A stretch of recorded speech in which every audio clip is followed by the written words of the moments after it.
Shalom Sobat Home Ministry. Puji Tuhan, saat ini kita sudah memasuki tahun yang baru. Ini adalah tahun yang pertama di tahun 2025. Dan sebagai orang percaya, kita akan memulai tahun yang baru ini bersama dengan Tuhan. Kita telah menutup tahun 2024 di dalam nama Tuhan Yesus Kristus, dan sekarang kita akan berjalan di tahun yang baru ini bersama dengan Tuhan Yesus Kristus. Sobat Home Ministry, di tahun 2024 kita telah melewati berbagai macam pengalaman kehidupan. Saya percaya dan saya yakin ada waktu kita bersedih, tapi ada waktu juga kita tertawa. Ada waktu kita menangis, tapi ada waktu juga kita bersuka cita. Ada waktu kita bergumul, tapi ada waktu juga kita bisa bersantai.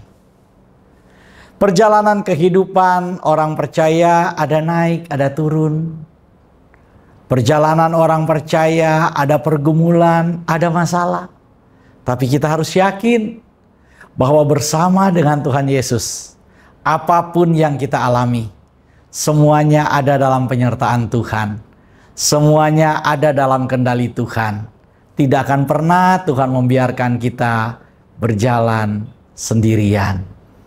Oleh karena itu, pada tahun 2025 ini kita akan memulai ibadah tahun baru ini bersama dengan Tuhan, dan kita percaya bahwa kalau ada Tuhan yang berjalan di depan kita, siapakah lawan kita?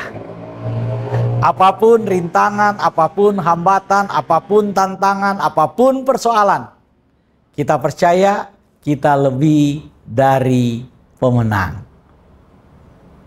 Karena kita tahu bahwa untuk menjadi pemenang, kita harus menghadapi tantangan. Kita harus menghadapi persoalan. Nggak ada orang yang kemudian menang tanpa menghadapi persoalannya. Orang yang lari dari masalah, lari dari persoalan, lari dari tantangan, tidak akan pernah menikmati kemenangan.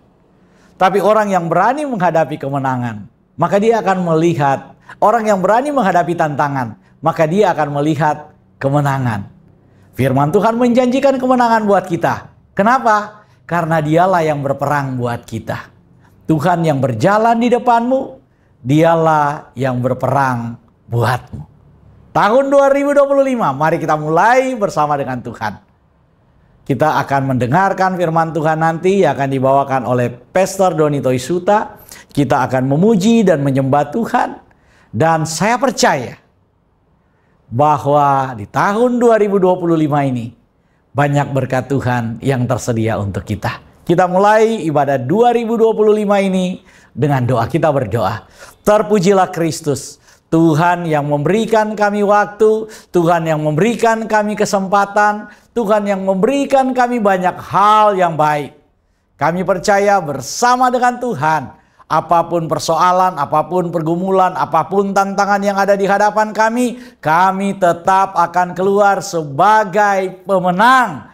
Karena Tuhan Yesus telah memberi kemenangan buat kami. Tuhan Yesus berjalan bersama dengan kami. Tuhan Yesus, dialah yang membela kami. Kalau Tuhan di pihak kita, siapakah lawan kita? Kami imani firman-Mu, dan kami tahu bahwa hari-hari yang baik menjadi milik kami. Tuhan sediakan di tahun 2025. Di dalam nama Bapa, Putra, dan Roh Kudus, kami mulai ibadah tahun 2025 ini. Haleluya. Amin. Aku melayangkan mataku ke gunung-gunung. Dari manakah akan datang pertolonganku?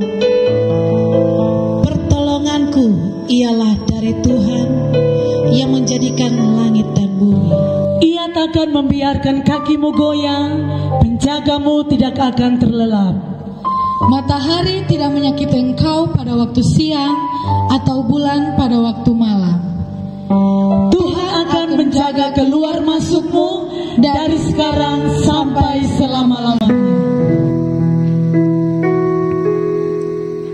Kami siap memuji dan menyembah-Mu Tuhan. Kami mengangkat setiap hati kami kepada-Mu Bapa, untuk memuji dan menyembah Engkau Tuhan.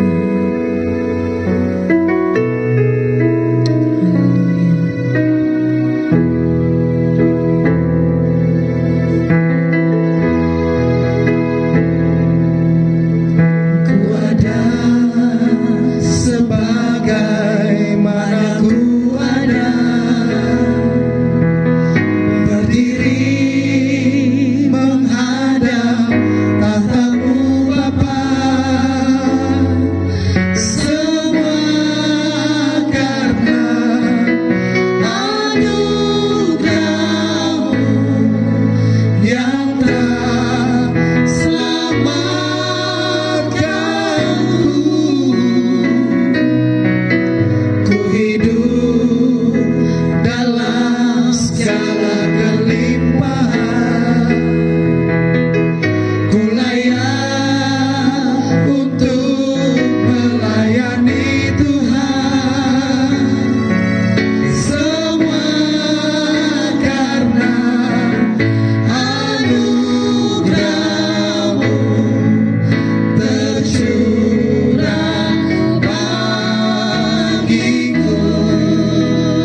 Selalu baru rahmat-Mu bagiku.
duduk kembali dalam hadirat.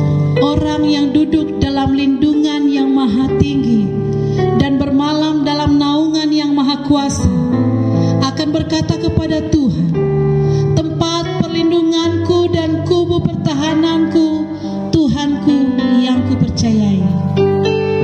Dengan kepaknya ia akan menudungi engkau, di bawah sayapnya engkau akan berlindung. Kesetiaannya ialah perisai dan pagar tembok.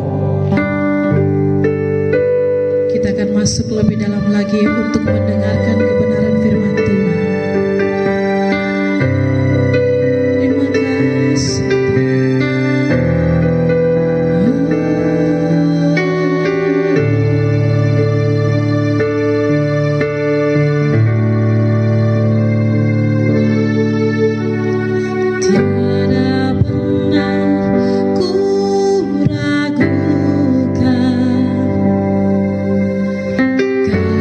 Setia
Shalom jemaat Tuhan Home Ministry dimanapun berada, di berbagai pos-pos pelayanan yang ada.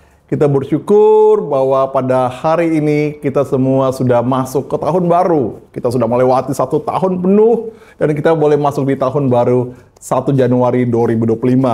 Walaupun memang selama tahun 2024 banyak hal-hal yang sudah kita lalui.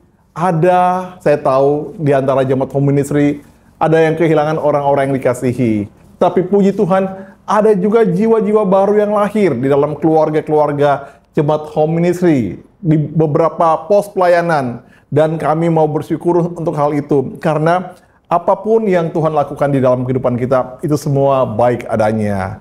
Dan kita juga, kalau mengingat lagi apa yang disampaikan pada firman Tuhan oleh Pastor Raymond pada Natal yang lalu, pada ibadah Natal yang lalu, kita juga sudah tahu bahwa Tuhan sudah memberikan dirinya kepada kita. Nah, kita akan melihat bagaimana Tuhan yang sudah memberikan dirinya kepada kita itu akan juga menyertai kita di dalam tahun baru 2025 ini. Kalau kita lihat, Bapak Ibu Saudara yang dikasihi oleh Tuhan Yesus, kalau kita melihat bahwa pada penghujung tahun, itu biasanya selalu ada ibadah gereja di perayaan Natal dan ada ibadah gereja di tahun baru. Itu adalah sebenarnya, mungkin kita lihat ya, mungkin karena tanggalnya seperti itu. Tetapi sejarahnya seperti itu. Tidak seperti itu. Karena sebenarnya sejarahnya itu, kita tahu, kita mengerti, Pastor Raymond pernah menjelaskan bahwa memang Tuhan Yesus itu lahirnya di bulan Desember. Masalah tanggal tepatnya mungkin kita tidak tahu. Karena Pastor Raymond sempat menyampaikan, waktu itu istrinya sudah bukan 1. Dipikir kalau bukan 1 jam kemudian bukan 2, bukan 3, enggak seperti itu. Tiba-tiba udah bukan 7. Dan kemudian sesudah melahirkan. Jadi itu kadang-kadang kapan tepatnya, bahkan dokter pun tidak tahu kadang-kadang. Ada anak yang mungkin, wah saya mau keluar sekarang. Begitu bukan 1, bukan 2, brek, langsung keluar. Tapi ada yang ditunggu-tunggu, dikasih obat segala macam, tapi nggak keluar-keluar. Itu mungkin ke depannya agak-agak keras kepala mungkin seperti itu. Nah, sehingga kapan Tuhan Yesus betul-betul lahir, kita tidak tahu tanggalnya, tetapi kita yakini berdasarkan perhitungan yang berbasis Alkitab, itu terjadinya di akhir bulan Desember. Kebetulan, kemudian gereja sejak awalnya, kemudian gereja awal ya, ini gereja awal, saya mau menyampaikan sedikit saja, mengulang, itu kemudian menetapkan pada tanggal 25 Desember itu, kita rayakan sebagai hari kelahiran Tuhan Yesus Kristus. Dan walaupun memang ada yang bilang, oh ini terkait dengan perayaan Dewa Matahari, Dewa Saturnus, dan sebagainya. Oke, terserah. Tetapi itu adalah informasi yang salah. Karena sesungguhnya hitungan itu sudah aja sebelum kekristenan itu menjadi agama negara di kerajaan Roma pada saat itu. Hanya kemudian ada yang menafsirkan dengan berbeda. Tetapi kalau kita melihat bahwa kalau kita lihat juga dari sudut pandang orang-orang yang membuat kalender saat itu, memang ada kaitannya dengan masalah perubahan musim. Karena di akhir bulan Desember saat itu ada yang namanya titik terjauh matahari. Dan sesudah titik terjauh. Jadi kita kan perubahan musim. Kalau di Indonesia memang itu tidak terjadi karena kita cuma hanya 2 musim. Tetapi di luar sana, di Eropa terjadi pergantian musim, di mana musim dingin itu terjadi di akhir tahun. Dan ada satu titik di mana kemudian terjadi pergantian musim, yaitu musim dingin mulai selesai, yang nanti masuk dengan musim semi sesudah itu, sesudah musim dingin itu selesai. Dan itu memang biasa dirayakan, biasa dirayakan. Dan kemudian ada pengertian atau pengertian yang baru bahwa itu sebagai lambang bahwa Yesus sebagai anak Tuhan yang memberikan terangnya, yang kemudian dengan terang itu masuk pada tahun baru. Dan makanya tanggal 25 Desember dan tanggal 1 Januari itu selalu bedanya 1 minggu. Apa pengertiannya sebenarnya? Pengertiannya itu sebenarnya sederhana. Itu menyatakan bahwa Yesus Kristus, Tuhan Yesus Kristus yang dikatakan di Alkitab sebagai Immanuel, sebagai Tuhan yang menyertai kita, sebagai anak yang sudah diberikan kepada kita, itu juga adalah Tuhan yang akan menjaga, membimbing, menyertai kita melewati dan memasuki tahun baru. Sehingga gereja membuat dua perayaan itu menjadi dua perayaan yang saling berurutan. Pada tanggal 25 Desember kita merayakan Natal, dan pada tanggal 1 Januari kita kemudian masuk pada tahun baru, di mana Sang Putra Natal itu, Sang Immanuel, Tuhan yang menyertai kita itu, kemudian masuk dan menyertai kita juga masuk pada tahun baru yang saat ini pada tanggal 1 Januari 2025 itu sudah kita injak, sudah kita masuki. Karena itu kita akan belajar juga dari situ. Dan yang mau saya sampaikan, Bapak Ibu Saudara yang dikasihi oleh Tuhan Yesus, sekarang kita di tahun baru. Sebenarnya tahun baru ini adalah tahun baru yang diatur secara internasional. Tetapi ini bukanlah tahun baru yang disampaikan oleh Alkitab. Alkitab mempunyai perhitungan sendiri tentang tahun baru tersebut. Mari kita baca satu ayat terkait dengan tahun baru. Walaupun memang berbeda, tapi kita bisa bawa semangatnya kepada tahun ini yang akan menyertai kita, yang akan memberikan semangat baru untuk kita masuk pada tahun baru ini. Imamat 23 ayat 5 mengatakan, dalam bulan yang pertama pada tanggal 14 bulan itu, ingat pada bulan yang pertama pada tanggal 14 bulan itu, pada waktu senja ada Paskah bagi Tuhan. Jadi ada ketetapan tentang tahun baru yang ada di Alkitab yang Tuhan tulis untuk dilakukan oleh orang Israel. Dan orang Israel pun sampai sekarang masih melakukannya. Sebagai informasi, ada 2 tahun baru yang oleh orang Israel lakukan. Pada bulan Nisan, itu terkait dengan musim semi, dianggap sebagai bulan pertama, tapi juga Rosh Hashanah itu sekitar bulan September. Juga ada tahun baru yang biasa dikatakan sebagai tahun baru resmi. Nah, 2 perayaan itu pun sebenarnya ada di dalam Alkitab. Ya, tapi sekarang kita mau fokus pada apa yang dikatakan oleh Tuhan sebagai bulan pertama, yaitu bulan Nisan. Dan bulan Nisan itu yang ditetapkan sebagai tahun baru oleh Tuhan, sebagai bulan pertama oleh Tuhan, itu terkait dengan Paskah. Dan Paskah di sini bukan Paskah gereja. Karena Paskah gereja kita memperingati kebangkitan Tuhan Yesus.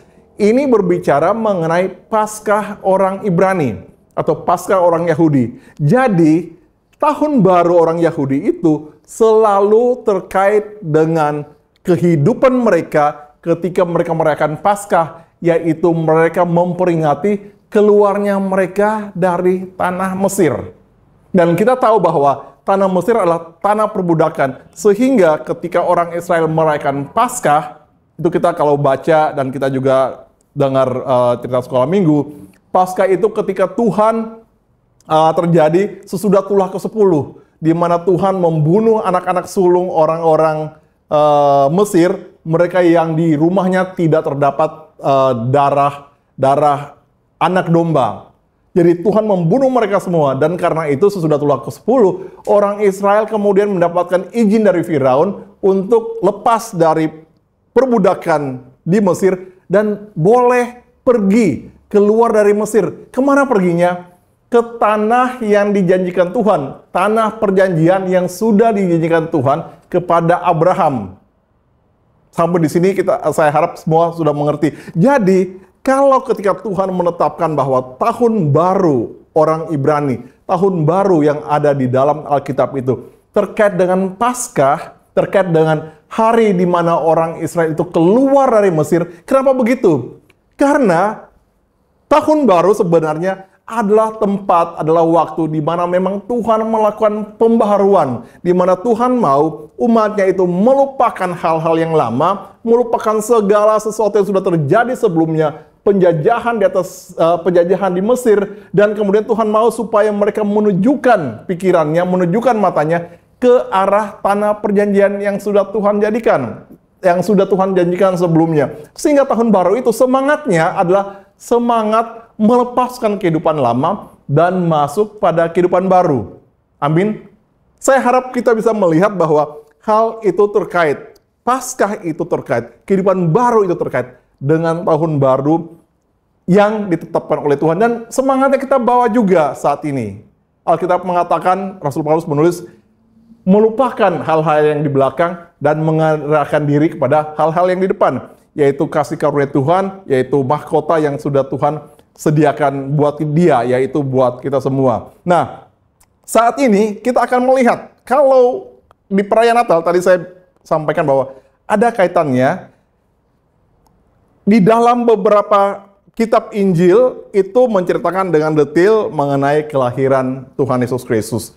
Di Matius, Lukas, ada cerita tentang orang Majus, ada cerita tentang gembala-gembala, itu di Lukas, tentang kelahiran Yesus Kristus. Tetapi ada satu Injil, yaitu Injil Yohanes, yang tidak menceritakan dengan detail peristiwa-peristiwa itu. Tetapi pada Injil Yohanes itu ada satu ayat yang sangat luar biasa yang bisa kita pelajari, dan itu menyatakan tentang kelahiran Tuhan Yesus Kristus di dalam dunia itu. Kita baca dulu di Yohanes 1 ayat 14.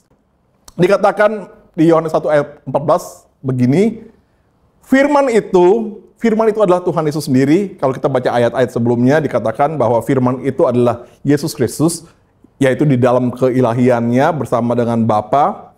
Dan di sini dikatakan bahwa firman itu, yaitu Yesus Kristus, telah menjadi manusia, yaitu mempunyai tubuh jasmani, yang mempunyai tubuh yang nyata, sehingga dia kemudian dilahirkan sebagai manusia, dan diam atau hadir di antara kita, dan kita telah melihat kemuliaannya. Itu adalah ungkapan tentang Natal yang ditulis oleh Rasul Yohanes. Singkat tapi padat. Intinya, firman itu, firman yang di dalam bentuk roh bersama dengan Bapa, firman-Nya Bapa, kemudian telah mengambil rupa manusia, dikatakan telah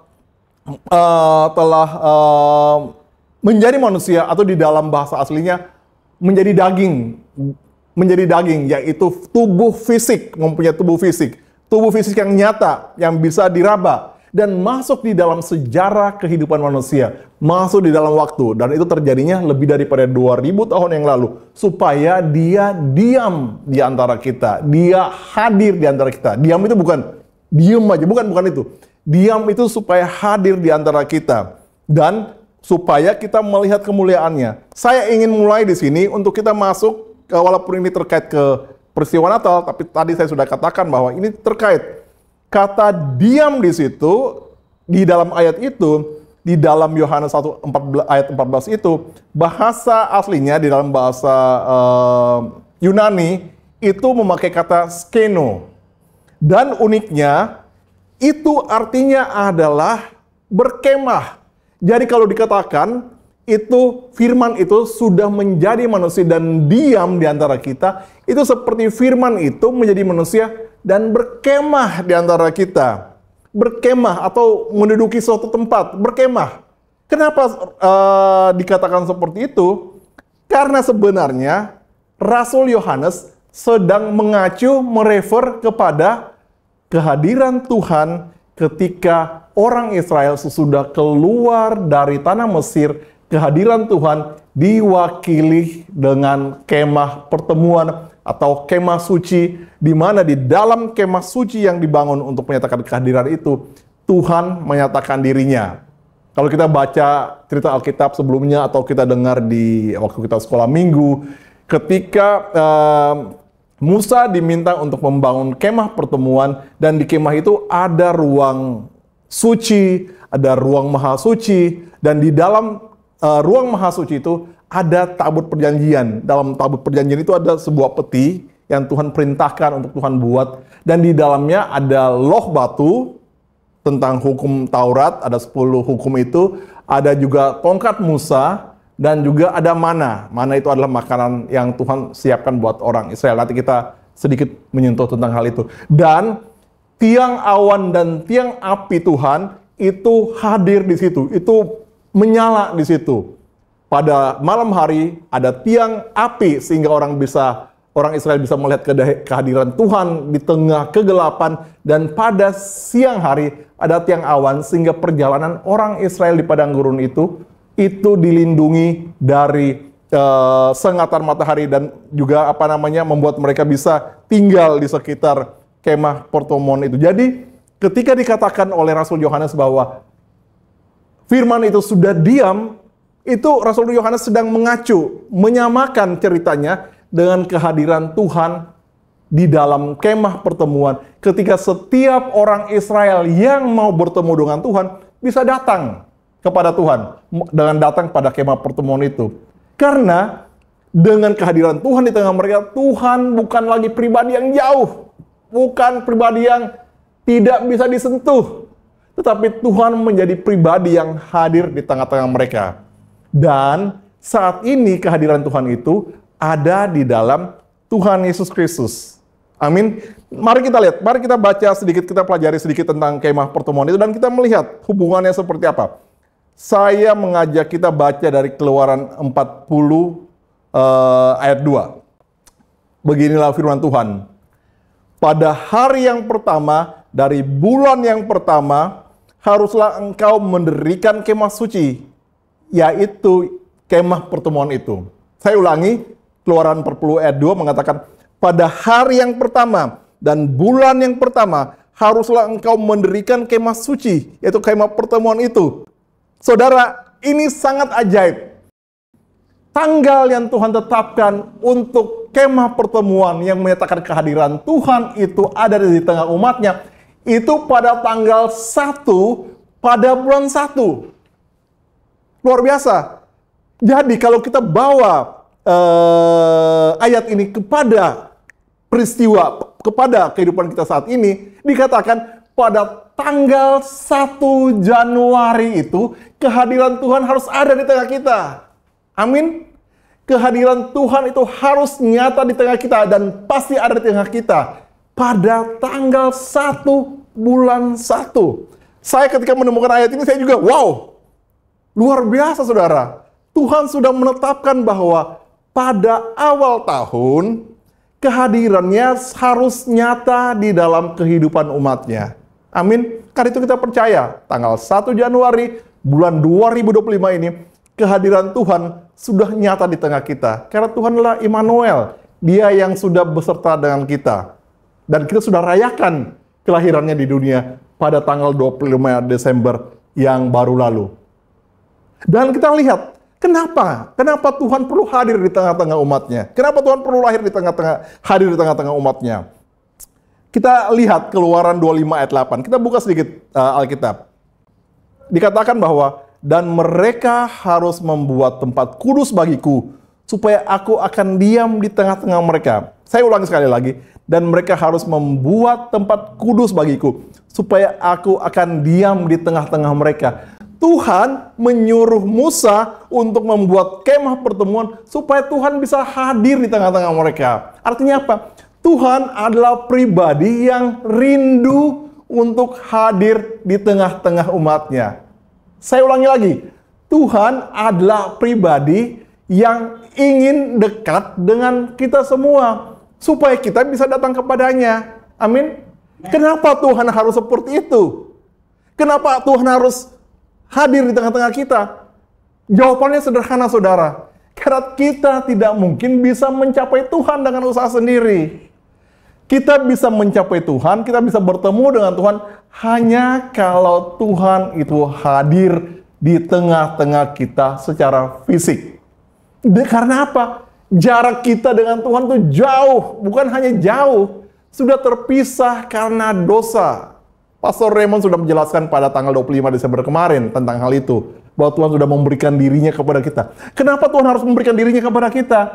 Karena kalau Tuhan tidak memberikan dirinya kepada kita, kita tidak bisa menerima apapun juga, karena kita tidak bisa mengusahakan segala sesuatu apapun juga untuk menjadi dekat dengan Tuhan, kecuali Tuhan itu hadir di tengah-tengah kita. Jadi kesimpulannya, tadi kita belajar bahwa kemah suci atau kemah pertemuan itu dilambangkan oleh Rasul Yohanes dengan kehadiran Tuhan Yesus yang saat ini menjadi yang kita imani sebagai Tuhan Juru Selamat kita yang sudah lahir di tengah-tengah kita lebih daripada 2000 tahun yang lalu. Dan juga nanti kita akan pelajari kenapa kemudian kehadirannya juga bukan hanya pada 2000 tahun yang lalu, juga sudah ada di saat ini bersama-sama dengan kita. Tetapi kita mau melihat dulu bahwa Tuhan kita adalah Tuhan yang rindu untuk hadir di tengah kita. Tuhan mana seperti Tuhan kita, saudara? Tidak ada. Yang ada tuh Tuhan yang minta disembah, Tuhan yang minta diibadahi. Tuhan kita tidak seperti itu. Tuhan kita mau hadir di tengah-tengah kita karena Dia mengasihi kita. Kedua, kenapa Tuhan mau hadir di tengah-tengah kita lewat waktu itu kehadirannya dalam kemah pertemuan dan sekarang kehadirannya dengan Tuhan Yesus Kristus yang nanti kemudian kita akan pelajari nanti dilanjutkan dengan kehadiran Roh Kudus di tengah kita. Kita baca Keluaran 40 ayat 36 sampai 38. Saya bacakan, apabila awan itu naik dari atas kemah suci, berangkatlah orang Israel dari setiap tempat mereka berkemah. Tetapi jika awan itu tidak naik, maka mereka pun tidak berangkat sampai hari awan itu naik. Sebab awan Tuhan itu ada di atas kemah suci pada siang hari, dan malam hari ada api di dalamnya, di depan mata seluruh umat Israel pada setiap tempat mereka berkemah. Tuhan itu hadir di tengah-tengah orang Israel, di tengah-tengah umatnya, dan juga hadir di tengah-tengah kita. Tujuannya adalah untuk membimbing kita, untuk menjaga kita. Pada waktu itu, kalau ini saya umpamakan sebagai kemahnya, di sini ada tiang awan, tiang api. Kehadiran Tuhan itu nyata, saudara. Nyata. Orang Israel itu bisa melihat dengan mata kepala mereka sendiri kehadiran Tuhan. Karena memang Tuhan kita Tuhan yang nyata, Tuhan yang hidup. Dan ketika Tuhan bergerak, ketika tiang awan dan tiang api itu bergerak, maka orang Israel pun mengikuti jalannya. Karena itu adalah pembimbing mereka. Itu adalah yang membuat mereka bisa bergerak, yang membuat mereka bisa tahu kemana mereka bisa berjalan. Kalau kita belajar Alkitab, kita tahu bahwa orang Israel itu mengembara selama 40 tahun di padang gurun sebelum masuk pada tanah perjanjian. Karena kesalahan mereka juga sebelumnya. Dan tiang awan dan tiang api yang hadir di kemah pertemuan itu menjadi pembimbing, menjadi petunjuk jalan untuk mereka. Kenapa harus begitu? Karena kita tidak tahu masa depan kita. Kita tidak tahu arah jalan kita. Yang kita lakukan saat ini itu hanya merencanakan masa depan kita. Amin. Seperti kami di Home Ministry berencana, tahun depan kami akan melakukan pembinaan. Kemudian jika memang ada anak-anak Tuhan yang sudah bertobat, kita akan melakukan pembaptisan kembali. Ngomong-ngomong, buat yang tahun lalu dibaptis, Tuhan Yesus berkati ya. Semoga kehadiran Tuhan tetap ada di tengah-tengah kita. Dan itu baru perencanaan. Anak saya, tahun depan ini mungkin lulus sekolah, dan kemudian cari pekerjaan, bersama juga mungkin Pak Mul dan keluarga dan semua kita. Itu rencana kita. Tapi apakah kita sudah tahu bahwa itu betul-betul terjadi? Tidak. Yang tahu cuma Tuhan. Karena itu kita bisa membawa semua rencana kita pada Tuhan. Dan Tuhan perlu hadir di tengah-tengah kita. Karena Tuhanlah yang tahu jalan hidup kita. Dan Tuhanlah yang akan membimbing kita. Dan kita percaya sesuai dengan firman Tuhan dan yang sudah kita juga pelajari. Tuhan akan membawa kita kemana? Ke tanah perjanjian. Ke tempat di mana berkat-berkat sudah disediakan bagi kita. Ke tempat di mana Tuhan boleh mengenapkan rencananya untuk kehidupan kita. Amin. Dan kita lihat bahwa pada saat ini dengan kita merayakan Natal di mana Tuhan Yesus juga sudah hadir bagi kita, di tengah-tengah kita sudah diberikan kepada kita. Itu juga adalah kemah pertemuan. Itu juga adalah tempat di mana kita bisa mendapatkan jalan kepada Bapa. Hadir di tengah-tengah kita saat ini dalam Roh Kudusnya. Nanti kita akan pelajari sebentar. Dan itu menjaga kita, membimbing kita supaya kita bisa melewati tahun ini dalam bimbingan Tuhan. Kemana arahnya? Ke tanah yang dijanjikan Tuhan, kepada rencana-rencananya yang terbaik untuk kita. Amin. Jadi sebenarnya kalau saya mau kasih tahu, perjalanan bangsa Israel dari Mesir menuju pada tanah perjanjian itu sebenarnya melambangkan perjalanan kehidupan kita. Sangat ajaib bahwa Tuhan itu sudah menyatakan hal-hal yang menjadi petunjuk buat kita melalui sejarah, melalui kehidupan bangsa Israel. Jadi itu adalah melambangkan perjalanan kehidupan kita dan dengan tujuan supaya kita masuk pada tanah perjanjian. Tetapi marilah kita pelajari. Kita pelajari dari beberapa ayat, ada 3 hal, ada beberapa ayat yang kita bisa pelajari tentang penyertaan Tuhan dan kenapa kita memerlukan penyertaan Tuhan di dalam kehidupan kita. Tuhan sudah mau hadir di tengah kita, tapi apakah kita juga mau kehadiran Tuhan di dalam hidup kita? Itu menjadi pertanyaan, saudara. Karena di dalam Yohanes 1 dikatakan bahwa Tuhan Yesus, Sang Firman itu datang kepada milik kepunyaannya, dan orang-orang kepunyaannya itu tidak menerima dia. Yohanes 1 ayat 11 dan 12. Tetapi orang-orang yang menerimanya, diberinya hak untuk menjadi anak-anak Tuhan. Artinya, Tuhan memang sudah berencana hadir di tengah kita, tetapi kita bisa saja kemudian tidak mau. Sayang sekali, sayang sekali. Tetapi hal itu bisa terjadi. Tapi baiklah kita tidak menjadi orang-orang seperti itu. Baiklah kita menjadi orang-orang yang mau menerima Tuhan, supaya Tuhan membimbing dan menjaga kita melewati tahun baru ini. Kita lihat kenapa kita memerlukan penyertaan Tuhan di dalam kehidupan kita. Sama seperti orang Israel memerlukan kehadiran Tuhan di tengah mereka untuk membimbing mereka ke tanah perjanjian. Ada satu ayat, dan ini sering juga dinyatakan, disampaikan, tapi kita bisa ulangi lagi. Pernah dalam satu kesempatan, karena dosa-dosa orang Israel, Tuhan itu tidak mau menyertai kita. Tidak tahu menyertai umat Israel saat itu. Dan Musa itu harus nego dengan Tuhan.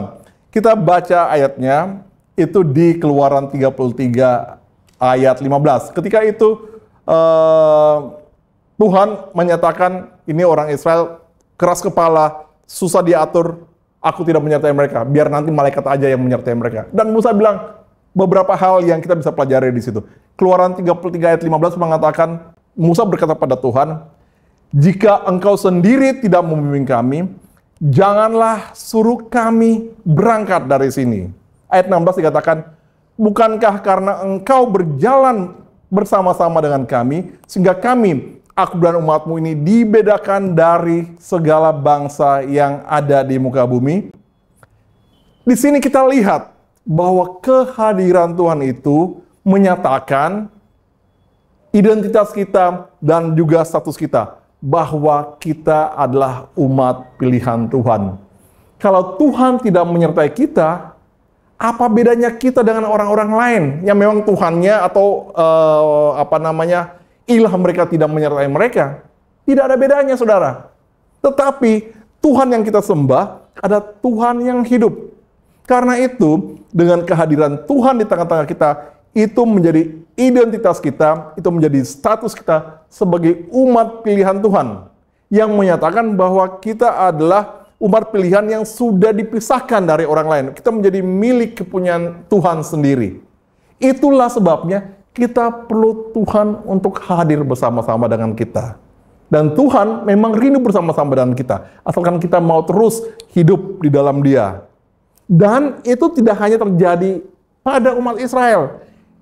Di dalam jemaat perjanjian baru, kita sekarang yang percaya pada Tuhan Yesus, kita juga mempunyai hal yang sama. Karena ketika Tuhan Yesus sesudah melakukan karya keselamatan dan naik ke surga, Tuhan Yesus menjanjikan apa pada waktu itu? Mengaruniakan Roh Kudus untuk hadir di tengah-tengah kita, untuk hidup di dalam diri kita. Dan penyertaan Roh Kudus di dalam diri kita itu sama seperti kemah pertemuan yang hadir di antara kemahnya orang Israel. Saya harap kita mengerti kesamaan ini dan kita bisa bersyukur bahwa apa yang sudah Tuhan lakukan pada umatnya pada saat itu juga terjadi pada kita. Dan Tuhan yang sama yang sekarang sudah hadir dalam rohnya di dalam diri kita, itu akan juga membimbing kita melewati tahun baru ini. Dan dikatakan bahwa sesuai dengan kehadiran Tuhan yang tadi Musa nyatakan, itu menjadi identitas kita. Kita baca satu ayat. Di Roma 4 ayat 6 dikatakan, dan karena kamu adalah anak, ini tulisan Rasul Paulus pada jemaat Roma, maka Bapa Elohim telah menyuruh roh anaknya ke dalam hati kita yang berseru, ya Abba, ya Bapa. Kehadiran Tuhan di dalam rohnya dalam diri kita, sama persis seperti penyertaan Tuhan kepada bangsa Israel, yaitu memberikan status kita sebagai seorang anak kepada Bapaknya. Amin. Dan karena kita anak, Tuhan akan menyertai kita. Dan karena kita anak, Tuhan akan memberkati kita. Dan kita anak, Tuhan akan melimpahi kita dengan berkat, sehingga kita dibimbingnya masuk ke dalam tanah perjanjian, yaitu rencana Tuhan bagi kita. Amin. Jadi kita bisa melihat kesamaan tadi antara kehadiran Tuhan di tengah orang Israel dengan kemah pertemuan dengan Roh Kudus yang juga hadir di tengah-tengah kita. Dan itu adalah pemberian yang terbaik yang kita punya dalam kehidupan kita. Karena pada waktu orang Israel itu, ketika mereka mau berhadapan dengan Tuhan, mereka mau bertemu dengan Tuhan, mereka harus datang berjalan kaki menuju kemah pertemuan, melewati para imam, melewati Musa, melewati Harun, untuk bisa berkomunikasi dengan Tuhan. Saat ini, Tuhan hadir di dalam rohnya, di dalam hati kita, di dalam diri kita, dalam tubuh kita. Sehingga kita ini menjadi kemah pertemuan Tuhan. Kita ini menjadi tempat Tuhan bertahta di dalam hidup kita. Dan itu adalah penyertaan yang sangat sempurna. Dan dalam penyertaan yang sempurna itu, kita akan dibimbing Tuhan melewati perjalanan hidup kita di tahun 2025 ini. Amin. Karena roh Tuhan bersatu dengan roh kita. Dan oleh roh Tuhan itu, kita tahu bahwa kita adalah anak Tuhan. Kita tahu bahwa kita bisa memanggil Tuhan sebagai Bapa, sebagai Aba kita. Dan karena kita adalah anak Tuhan, kita juga adalah ahli waris kerajaan surga yang sudah Tuhan sediakan bagi kita. Kita bisa datang setiap saat kepada Tuhan sebagai seorang anak kepada Bapa untuk meminta pertolongan. Banyak yang menyatakan, oh tahun 2025 ini ekonomi akan bermasalah. Ya memang sih, nggak usah tunggu tahun 2025 sebenarnya. Dari 2024 pun ekonomi sudah bermasalah. Lihat aja. Tampang Pastor Valdo, Pastor Raymond, tampang saya juga. Gimana nih Tuhan? Keperluan semakin banyak, tetapi kok yang kita punya limited. Tetapi kita percaya saudara, Tuhan adalah Tuhan yang berlimpah. Ketika Dia hadir di tengah kita, Dia akan mencukupi kita. Amin. Nanti kita lihat.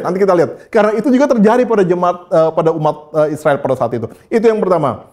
Kehadiran Tuhan di tengah kita itu memberikan identitas kita sebagai seorang anak Tuhan dan membuat kita bisa datang pada Tuhan sebagai seorang anak dan Bapaknya dan menerima hal-hal yang luar biasa di dalam kehidupan kita. Yang kedua, penyertaan Tuhan itu di dalam hidup kita itu memberikan kemenangan kepada kita. Kita baca, jadi kita mengacu dulu, kita melihat dulu sejarahnya orang Israel ya. Karena itu sama, kita melihat kesamaan di situ. Karena tadi sudah katakan kehadiran Tuhan di tengah kita dengan kelahiran Tuhan Yesus di tengah kita yang menyertai kita sekarang oleh Roh Kudusnya yang hidup di dalam diri kita, itu adalah istilahnya itu adalah ada kesamaan dengan apa yang sudah Tuhan lakukan buat orang Israel, sehingga kita bisa tahu bahwa ayat-ayat di situ, apa yang Tuhan nyatakan di situ juga bisa kita terapkan dalam kehidupan kita pada saat ini. Dikatakan di Ulangan 20 ayat 1 dan 4 dikatakan begini. Apabila engkau keluar berperang melawan musuhmu dan engkau melihat kuda dan kereta, yakni tentara yang lebih banyak daripadamu, janganlah engkau takut padanya. Sebab Tuhan Elohimmu yang telah menuntun engkau keluar dari tanah Mesir menyertai engkau. Sebab Tuhan Elohimmu dialah yang berjalan menyertai kamu untuk berperang bagimu, melawan musuhmu dengan maksud memberikan kemenangan bagimu. Amin. Saudara, kita sering sekali menyanyikan lagu, ku menang bersama Yesus Tuhan. Saudara, kenapa Tuhan memberikan janji kemenangan? Karena Tuhan tahu musuh kita banyak. Banyak orang bilang, ku menang. Apa lupa? Menang itu berarti harus bertanding dulu, saudara. Jadi kalau dikatakan Tuhan memberikan kemenangan, karena Tuhan tahu tantangan kita banyak.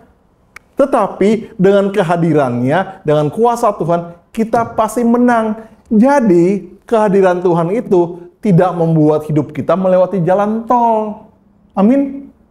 Hidup kita tidak menjadi berjalan di atas air. Tidak, saudara. Tetapi yang Tuhan berikan adalah janji kemenangan. Amin. Itu yang penting buat kita. Tidak penting apapun tantangan kita, tidak penting apapun masalah kita, yang penting yang menyertai kita itu siapa. Itu yang lebih penting. Dan kita percaya Tuhan yang menyertai kita, kuasanya jauh lebih besar daripada apapun, siapapun yang menjadi musuh kita. Itu yang paling penting. Sama seperti ketika Daud berhadapan dengan Goliat. Kita ingat cerita itu ya, itu cerita anak sekolah minggu. Daud kecil, kemerah-merahan katanya. Artinya dia masih muda, umur SMP lah. Seperti itu, atau umur SMA lah, masih sangat remaja. Sementara Goliat itu sudah tinggi besar dan tentara berpengalaman. Tetapi Daud mengatakan, engkau mendatangi aku dengan tombak dan lembing, tetapi aku mendatangi engkau dengan nama Tuhan Israel. Artinya Daud bilang ke Goliat apa? Lu boleh gede Goliat, tetapi Tuhan yang gue sembah jauh lebih gede daripada lu.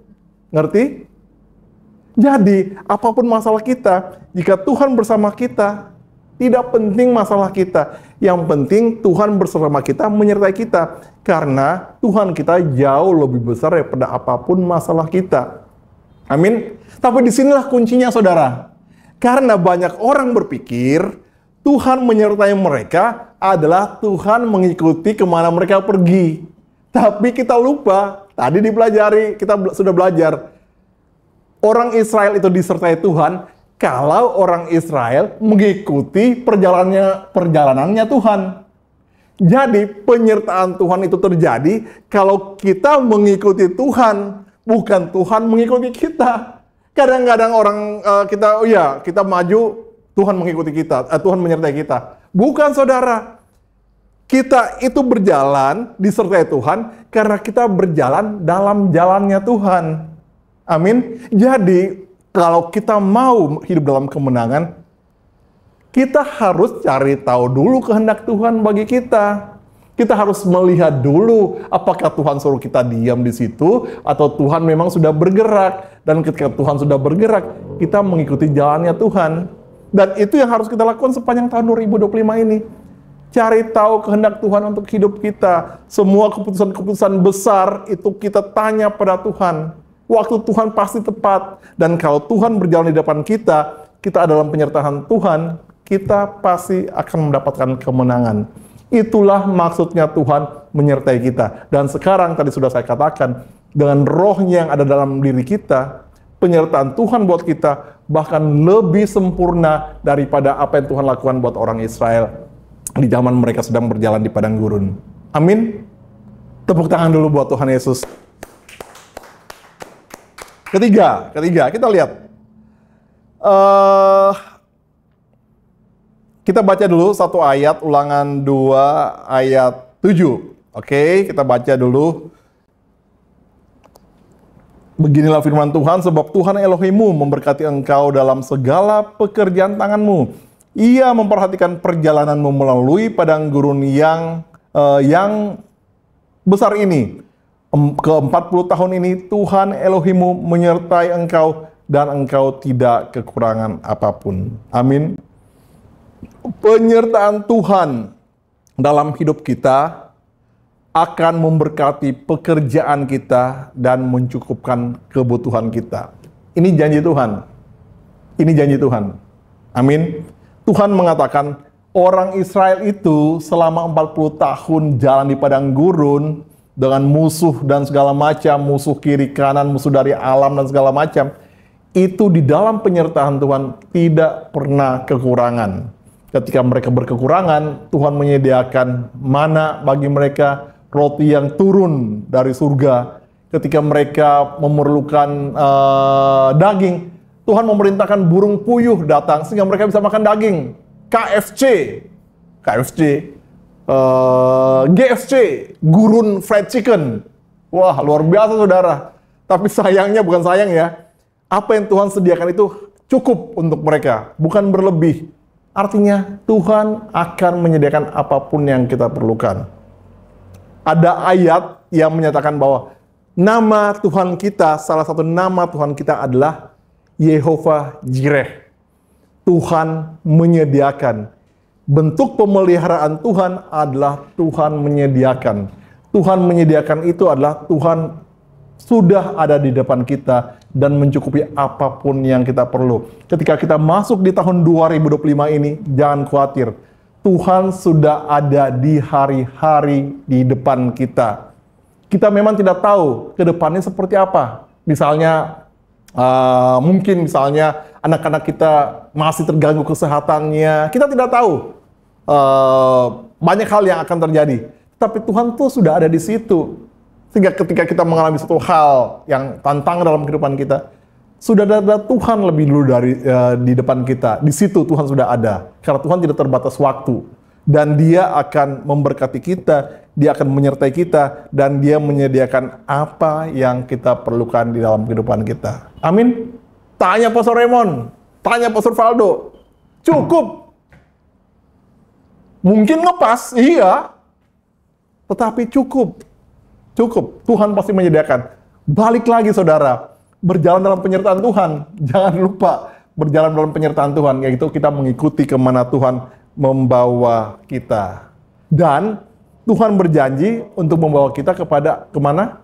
Tanah perjanjian. Tanah yang berlimpah susu dan madunya. Itu Tuhan katakan. Walaupun misalnya Tuhan belum menyediakan sekarang, Tuhan pasti menyediakan di masa depan bagi kita. Tapi carilah rencana Tuhan bagi kita selama tahun ini. Dan kita percaya penyertaan Tuhan akan mencukupkan kita. Amin. Satu lagi, itu tadi ketiga ya. Keempat, kita baca di Efesus 1 ayat 14, satu hal lagi tentang penyertaan Tuhan. Dikatakan, dan Roh Kudus itu, tadi kita sudah belajar bahwa Roh Kudus adalah bentuk penyertaan Tuhan yang sempurna yang saat ini terjadi bagi kita sebagai gambaran, sebagai perwujudan dari apa yang sudah digambarkan dengan penyertaan Tuhan pada orang Israel di waktu dulu. Dan kita baca, dan Roh Kudus itu adalah jaminan bagian kita sampai kita memperoleh seluruhnya, yaitu penebusan yang menjadikan kita milik Tuhan untuk memuji kemuliaan-Nya. Penyertaan Tuhan memastikan kita sampai kepada tanah perjanjian. Asalkan kita selalu berjalan dalam jalan kebenaran Tuhan, mengikuti kemana Tuhan membawa kita, kita pasti sampai di tanah perjanjian. Pastor Raymond tanggal 25 lalu mengatakan apa? Ketika Yesaya itu menyatakan kata-kata di Yesaya 9 tentang nubuat Tuhan Yesus, itu sekitar 700 tahun sebelum kelahiran Tuhan Yesus. 700 atau 800. 700 tahun atau 800 tahun sebelum kelahiran Tuhan Yesus. Tetapi dikatakan apa? Seorang anak telah diberikan. Artinya ketika Tuhan menjanjikan sesuatu, itu pasti adanya. Dan Tuhan saat ini memastikan semua itu dengan memberikan jaminan kepada kita. Yaitu Roh Kudus yang diberikan di dalam diri kita. Sehingga kalau kita selalu ada dalam persekutuan dengan Roh Kudus, kita percaya sepanjang tahun ini, apapun yang akan kita alami, kita percaya itu akan membawa kita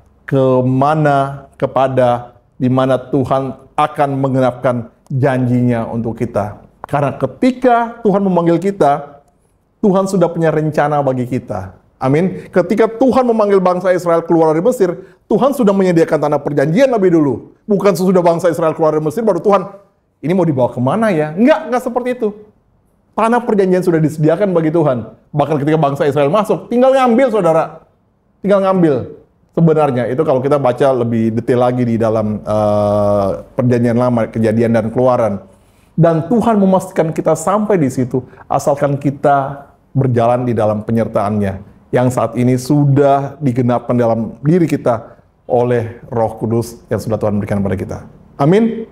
Jadi kita simpulkan tentang firman Tuhan yang kita terima di tahun baru ini pada tanggal 1 Januari 2025 bahwa pada saat ini Tuhan yang sudah datang ke dunia menjadi manusia, yaitu Tuhan Yesus Kristus, Dia juga sudah memberikan Roh-Nya untuk diam dalam diri kita.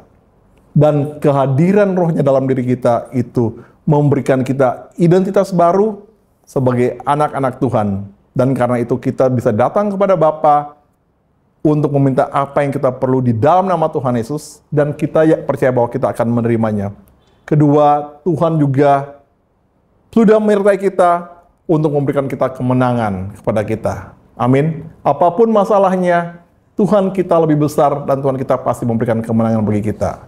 Ketiga, kehadiran Tuhan di dalam kehidupan kita mulai tahun baru ini juga memberikan kecukupan kepada kita. Karena Tuhan adalah Jehovah Jireh.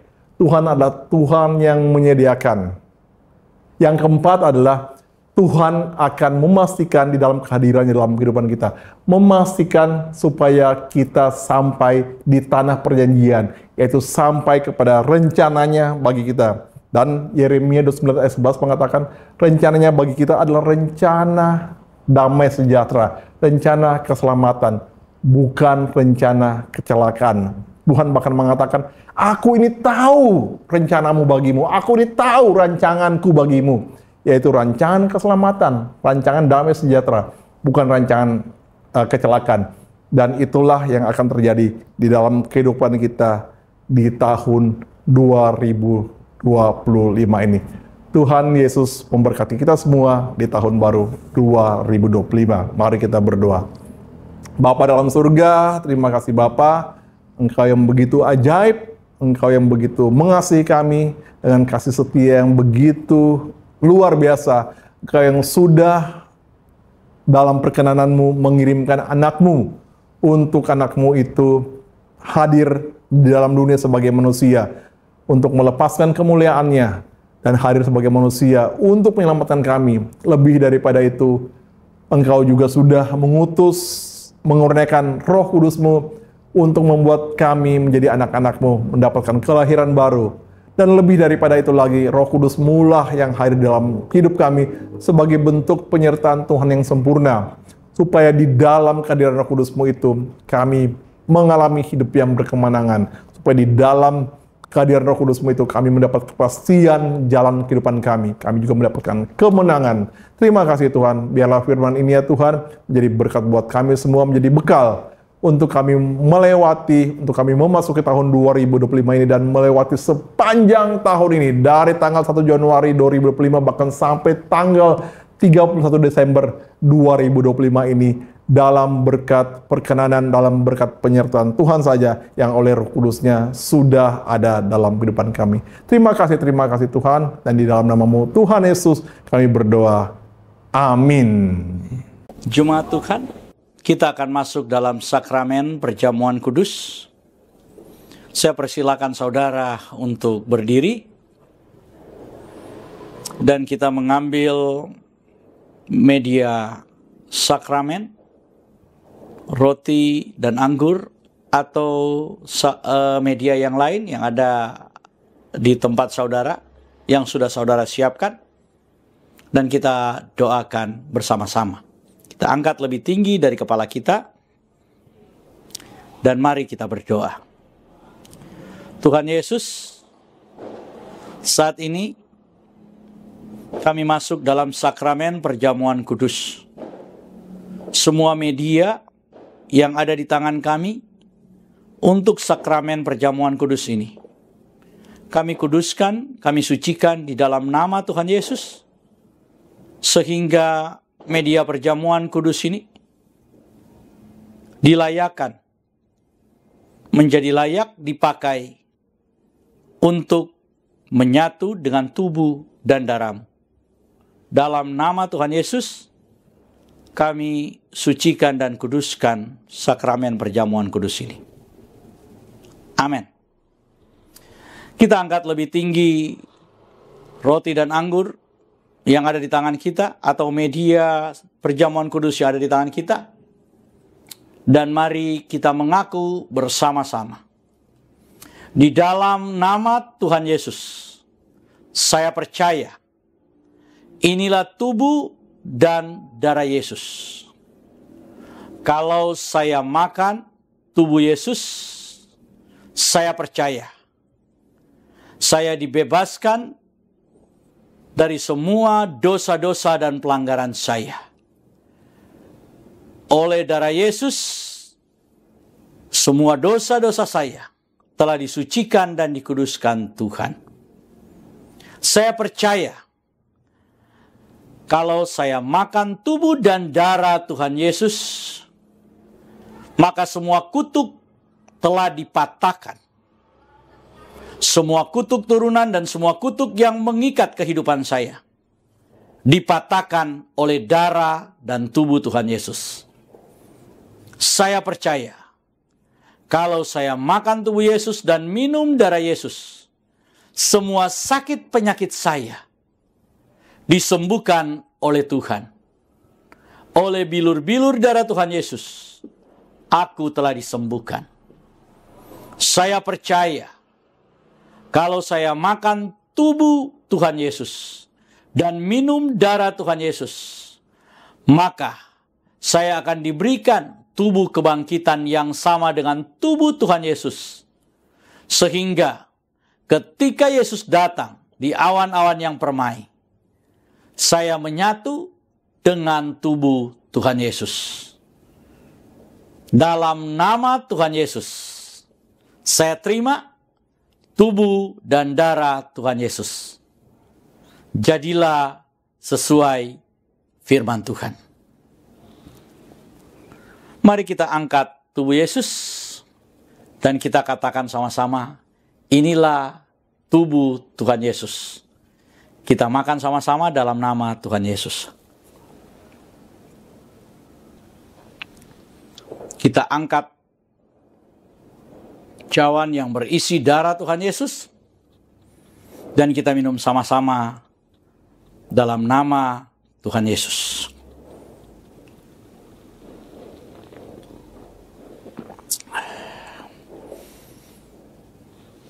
Kita telah menyatu dengan tubuh dan darah Tuhan Yesus. Mari kita mengucap syukur karena kita telah bersatu dengan Kristus.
Bahwa Home Ministry pada saat ini menyampaikan selamat memasuki tahun baru tahun 2023 kepada para sahabat Home Ministry. Dan kita akan tetap melakukan pelayanan yang masih menitik beratkan kepada pelayanan secara virtual yang berupa pembinaan dan pengajaran firman Tuhan supaya kita semua semakin dewasa di dalam Tuhan. Atas nama Gembala dan pimpinan Home Ministry, kami menyampaikan selamat memasuki tahun baru 2023. Tuhan Yesus memberkati.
Sobat Home Ministry, kita telah mendengarkan firman Tuhan yang telah disampaikan oleh Pastor Doni Toisuta bahwa kita mulai tahun 2025 ini bersama dengan Tuhan.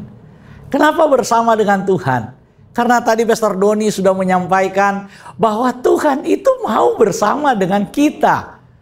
Dia berkemah di tengah kita. Ini luar biasa, saudara. Yang berinisiatif untuk bersama dengan kita itu Tuhan. Jadi bukan kita yang berinisiatif datang kepada Tuhan. Tadi sudah disampaikan bahwa Tuhan itu berinisiatif untuk datang berkemah di antara kita, berkemah di antara umatnya. Karena itu tadi Pastor Doni katakan setiap tanggal 1 bulan 1 maka rayakan itu bersama dengan Tuhan. Ini sebuah perayaan, saudara. Perayaan apa? Perayaan bahwa Tuhan hadir di tengah kita. Luar biasa. Tahun 2025 kita nggak sendiri, tapi tahun 2025 kita ada bersama dengan Tuhan. Tuhan mau tinggal bersama dengan kita. Katakan, Tuhan tinggal bersamamu 2025. Tuhan ada bersamamu tahun 2025. Sobat Home Ministry, semoga di tahun 2025 ini kita merasakan kehadiran Tuhan. Karena kehadiran Tuhan itu tadi dikatakan nyata. Nyata. Jadi hadirat Tuhan itu nyata. Tadi Pastor Doni bilang bahwa Tuhan hadir di kemah pertemuan itu nyata senyata-nyatanya.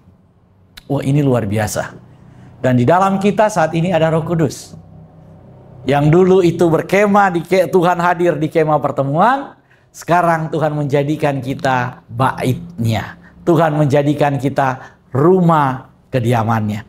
Kita tutup ibadah kita pada hari ini, ibadah yang luar biasa, ibadah tahun baru 2025 dengan menerima berkat Tuhan. Saya persilakan kita untuk bangkit berdiri dan terimalah berkat Tuhan. Tuhan memberkati engkau, Tuhan melindungi engkau, Tuhan menghadapkan wajahnya kepadamu dan memberi engkau kasih karunia. Tuhan menghadapkan wajahnya kepadamu dan memberi engkau berkat. Diberkatilah hidupmu, diberkatilah rumah tempat tinggalmu, diberkatilah pekerjaanmu, karirmu, dan segala usahamu. Diberkatilah keluarga suami istri dan anak-anakmu, diberkatilah sekolah dan studimu, diberkatilah kesehatan tubuh jasmanimu, dan diberkatilah pertumbuhan rohanimu.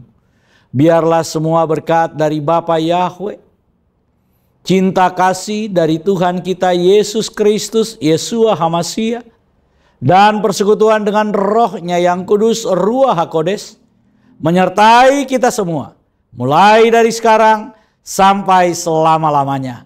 Kita yang percaya menerima berkat Tuhan dan diberkati oleh Tuhan. Mari berkata bersama saya, amin. Selamat tahun baru, Tuhan Yesus memberkati. Shalom.